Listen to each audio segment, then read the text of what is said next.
कहाँ गई वो सीता मैया और कहाँ है अब मरियम। भारतवर्ष में जिनके चरित्र पे गर्व किया करते हैं हम, जो अपनी इतिहास भुला दे आगे लगे उस फैशन में, आगे लगे उस फैशन में। हिंदुस्तान का चेहरा देखो सच्चाई के दर्पण में, हिंदुस्तान का चेहरा देखो सच्चाई के दर्पण में। अमन की देवी तड़प रही है गांधी जी के आंगन में, गांधी जी के आंगन में। विष्णु पुराण में लिखा है जब कलयुग आएगा, कयामत का दौर आएगा, तो औरत खूबसूरती को बेचेगी, कपड़ा नहीं रखेगी, खूबसूरती को बेचेगी, गरीब शौहर को छोड़ देगी, दौलत से निकाह करेगी, 5-7 साल की लड़की मां बन जाएगी,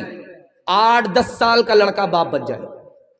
महाभारत किताब है, उस किताब के अंदर लिखा हुआ है कि आदमी को अपनी जवान बेटी के साथ तन्हाई में नहीं बैठना चाहिए।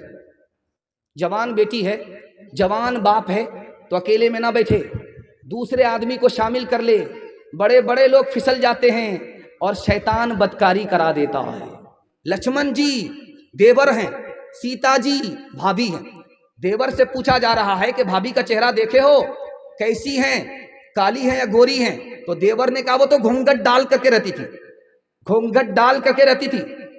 रास्ता चलते हुए मैंने साथ रहते हुए पैर तो देखा है, चेहरा नहीं देखा। लेकिन दौर इतना बुरा हो चुका, अभी जो दौर है इतना बुरा हो चुका है, इतना बुरा हो चुका है कि औरत घूंघट से ही बाहर नहीं है, आपे से बाहर है। आपको सुनकर के हैरत होगी, कलेजा मुंह को आ जाएगा। मुसलमानों की 3 लाख लड़की गैर मुस्लिम को लेकर के भाग गई, आबरू अलग गई, ईमान अलग गया। इसका जिम्मेदार फैशन है। अगर वो दीन और धर्म पर कायम रहती, उसका ईमान भी बचता, उसकी आबरू भी बचती।